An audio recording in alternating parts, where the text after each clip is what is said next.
ঠিকে আছে, অলপমান খেলিমেলি আছে পেৰামিটাৰ্ছটো, সৰু ছ'ডিয়াম পটাছিয়াম এনেকৈ কেইটামান বস্তু অকণমান খোৱা বোৱা কৰিছে জুবিন দাই? খোৱা বোৱা কৰিছে। এতিয়া আকৌ ডিনাৰ আহিছে, ডায়েটিচিয়ান আহিছে, তেওঁলোকে চাব।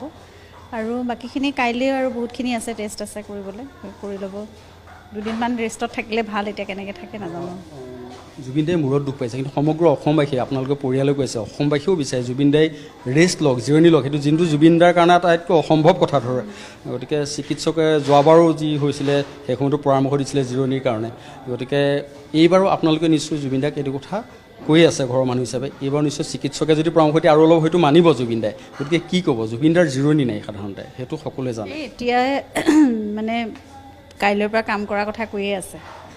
আহি পেলাই যিখিনি সময় কিবা কিবি কথা কামৰ কথা সুধি আছে মাজে মাজে, যেতিয়াই কথা পাতিছে কাৰোবাৰ লগত। মানুহজন তেনেকুৱাই আৰু ৰেষ্টলেছ হৈ থাকে।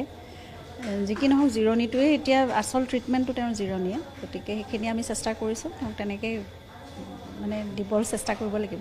মূৰৰ পিছফালে হৈছেনে মাজত? মূৰৰ পিছফালে ওপৰত দুখ পাইছে। সেইটো ইঞ্জুৰিটো সেইটো কালিয়ে হৈছিলে আচলতে। আৰু আজি এটা চিজাৰ এটেক আহিলে ৰাতিপুৱা। চিজাৰ এটেক এটা হৈছে যোৱাবাৰৰ নিচিনা, কিন্তু যোৱাবাৰৰ নিচিনা ইমান মেজৰ নহয়, এইবাৰ তাতকৈ কিছু মাইল্ড। তথাপিতো চিজাৰটো বাৰে বাৰে আহি থকাটো ভাল কথা নহয়, সেইটো কাৰণে অকণমান আমি গুৰুত্ব দিয়েই চিকিৎসাটো কৰিব লাগিব। যোৱাবাৰো সেইটোৱেই চিকিৎসা কৰিছিলে, এইবাৰো কৰিছে। গতিকে ডক্টৰে নিশ্চয় দীঘলীয়া হ'ব বুলি কৈছে চিকিৎসা, নে সোনকালে ভাল হ'ব বা এনেকুৱা কেনেকুৱানো কিবা কৈছে নেকি? আপোনালোকে নিশ্চয় সুধিছে?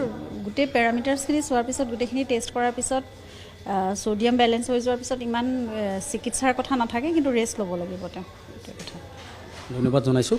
এয়া জুবিন গাৰ্গৰ হাৰ্টথ্ৰব জুবিন গাৰ্গৰ পত্নী গৰিমা গাৰ্গে শেহতীয়া খবৰ দিছে জুবিন গাৰ্গ আচলতে কেনেকুৱা অৱস্থাত আছে, কি কৰিছে এতিয়া, আৰু জুবিন গাৰ্গৰ যে জিৰণিৰ যথেষ্ট প্ৰয়োজন সেয়াও পৰিয়ালৰ লোকেও কৈছে। আৰু জুবিন গাৰ্গ কালি পৰাৰ পিছতো যিহেতু এটা বিশেষ ধৰণৰ সুখৰ কথা ইতিমধ্যেই ইংগিত দিছে। গতিকে এই মুহূৰ্তত কৈছোঁ চিকিৎসা কৰি আছে। পূৰ্বতেও জুবিন গাৰ্গৰ সেই চিকিৎসা কৰি থকা হৈছিল, আৰু এইবাৰো জুবিন গাৰ্গৰ সেই চিকিৎসা আৰম্ভ কৰিছে এৰিচুণ্ডা হস্পিটেলত।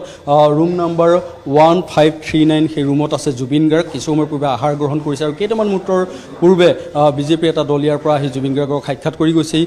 জইণ্ট কমিশ্যনাৰ পুলিচ পাৰ্থসাৰথী মহন্তই কেইটামান মুহূৰ্তৰ পূৰ্বে খবৰ কৰি গৈছে। মুখ্যমন্ত্ৰী ডক্টৰ হিমন্ত বিশ্ব শৰ্মাই কেইটামান মুহূৰ্তৰ পূৰ্বে জুবিন গাৰ্গৰ সৈতে কথা পাতিছে। জুবিন গাৰ্গেও ৰেষ্ট যাতে ল'ব পাৰে, জিৰণি যাতে লয়, তাৰ কাৰণে মুখ্যমন্ত্ৰীয়ে কৈছে। কিন্তু মুখ্যমন্ত্ৰীকো কৈছে যে ৰেষ্ট লৈ থাকিব নোৱাৰে জুবিন গাৰ্গ। আচলতে জুবিন গাৰ্গৰ স্বভাৱেই তেনেকুৱা, কিন্তু এই মুহূৰ্তত সকলোৱে আশা কৰিছে জুবিন গাৰ্গ সোনকালে সুস্থ হৈ ঘৰলৈ উভতি যাওক।